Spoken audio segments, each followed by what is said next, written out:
Selamat sore, selamat bergabung kembali di Ngaji Channel Ngolah Jiwa.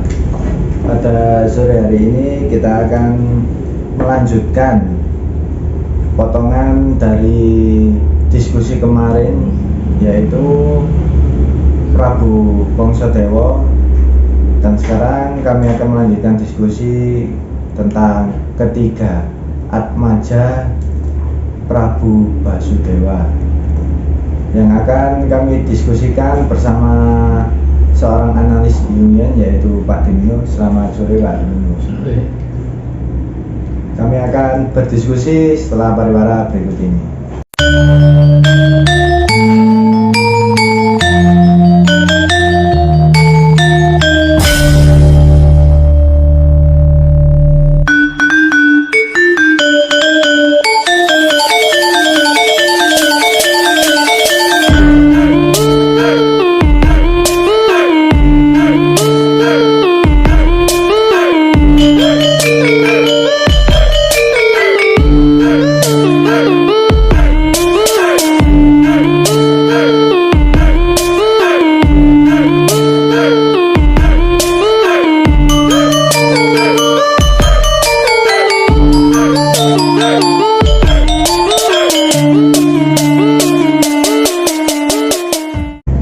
Baik Pak Din, ya.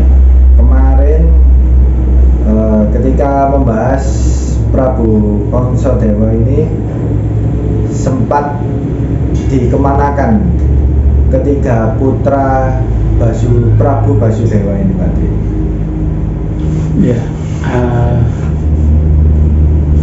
pada saat Prabu Wongsodewo berusaha untuk merebut kekuasaan ya tentu Prabu Basudewo paham, karena itu dia sejak kecil tiga putranya dititipkan di Kademangan Widorokanda. Jadi ketiga putranya ini dititipkan di Kademangan Widorokanda, yaitu Ki Demang Sagopo dan Nyai Sagopi. Jadi ketiga anaknya dititipkan di sana dan identitasnya disembunyikan, bahkan anaknya sendiri tidak tahu kalau dia itu anak Prabu Basudewo, karena terlalu bahaya. Karena ancaman dari Wongsodewo ini sudah bisa diperkirakan akan menyernakan ketiga putranya. Karena itu dia sejak kecil dititipkan. Anaknya juga masih belum mengerti bahwa dia itu anak Prabu Basudewo. Ya, ketiga putra itu adalah Kokresono, Noroyono, dan Loroireng. Dan Ki Demang ini ditugasi untuk mengasuh mereka, sekaligus juga menggula unta, tapi tidak sendiri.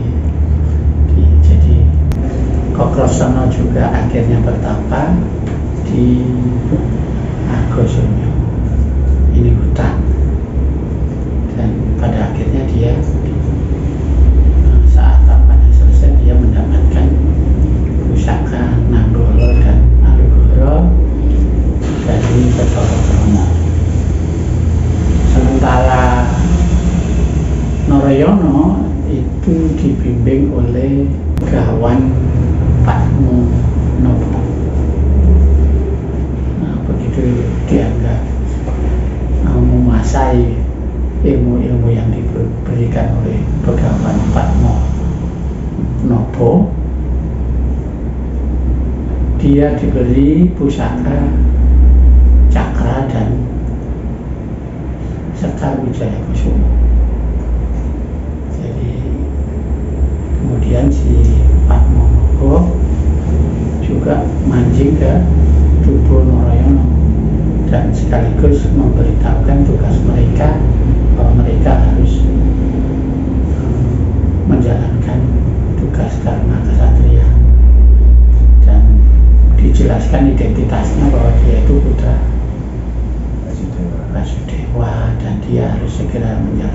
pertama karena Mandura sekarang dalam kekacauan.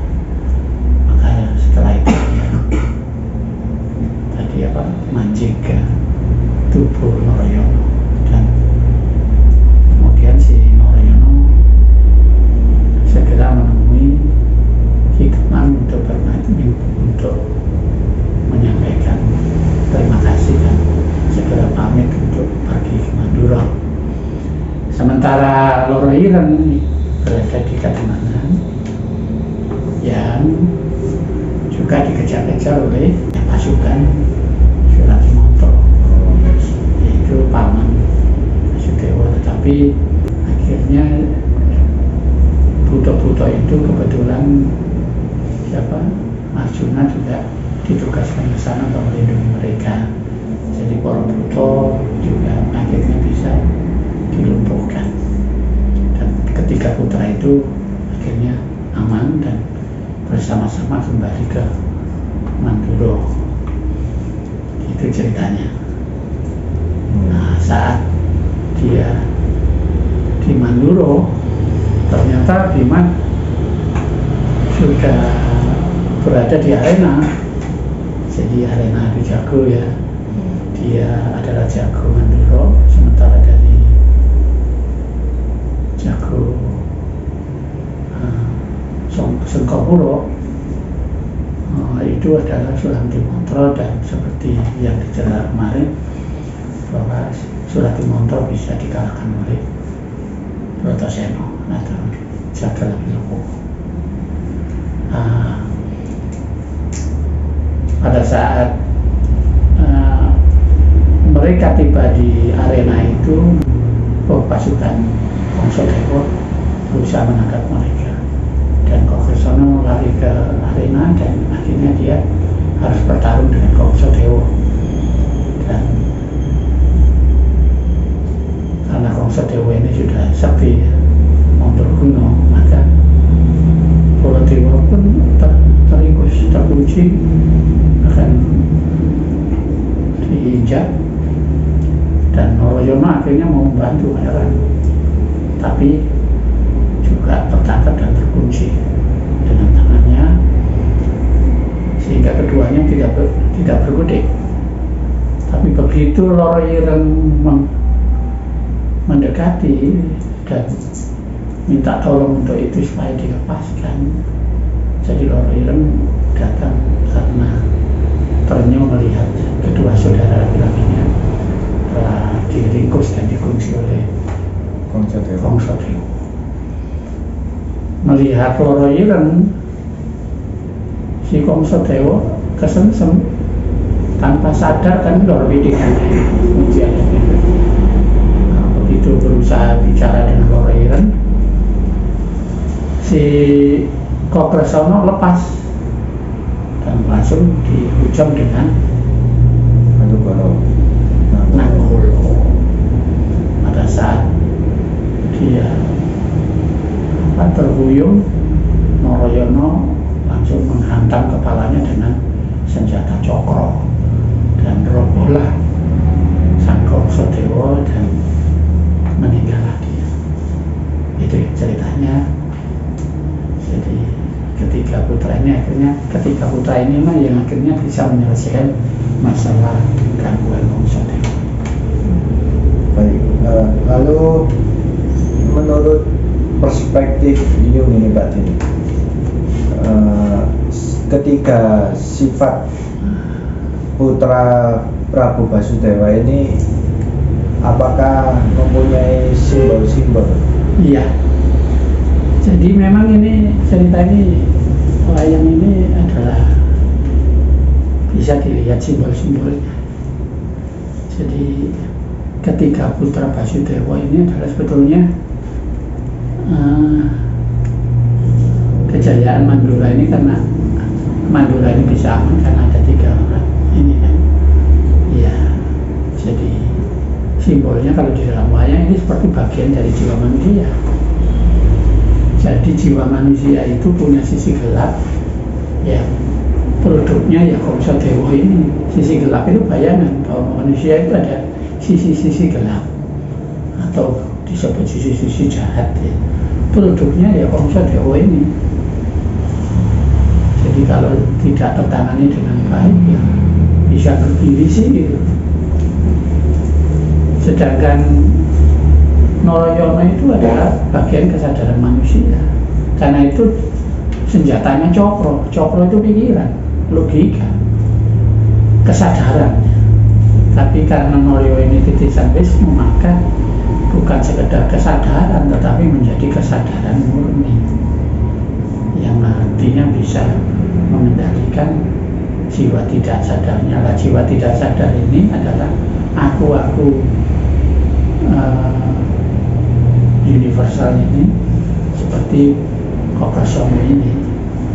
Jadi Kokrasoma itu di dalam wayang digambarkan sikapnya netral, dia tidak memihak. Seperti insting kita, kalau lapar ya makan. Jadi kalau nggak lapar ya nggak makan. Terus nggak mikir baik buruk, netral. Jadi kalau saya katakan bahwa ketiga putra ini adalah aku manusia, yaitu kesadaran ada di Norosono, kemudian jiwa yang sisi gelapnya adalah produknya Kongso Dewa, tapi jiwa sisi goibnya, si goib ini sisi gelap ya, sisi yang tidak dipahami, yaitu Kokrasana.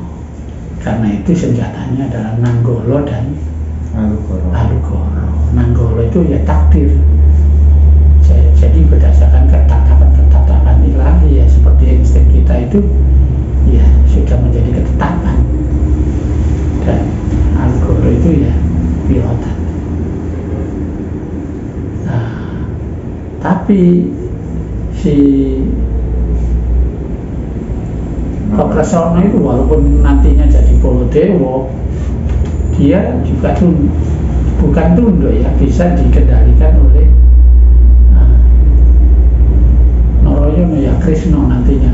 Perang Baratayuda pun dia nggak ikut, karena memang netral jiwa kita yang di dalam itu.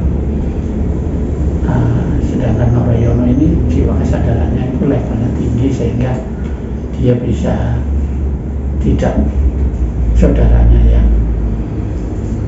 nantinya itu Baladewa itu tidak terlibat dalam urusan perang, kepentingan, kekuasaan. Sedangkan Loro Ireng itu ya jiwa manusia itu tidak lepas dari jiwa animus ya. Jadi kalau laki-laki ya kita jiwa laki dan perempuan, dan di sini baru bisa menyatu kalau ada cinta. Jadi Loro Ireng ini baru punya kekuatan kalau ada cinta. Karena itu, karena ada Loro Ireng lah, ada cinta inilah Noroyono dan Kokrasana bisa selamat dan bisa menaklukkan Kongso Dewa yang merupakan produk hidup. Jiwa-jiwa yang tertekan ini bisa diselesaikan karena kesadaran dan ketidaksadaran atau jiwa goib ini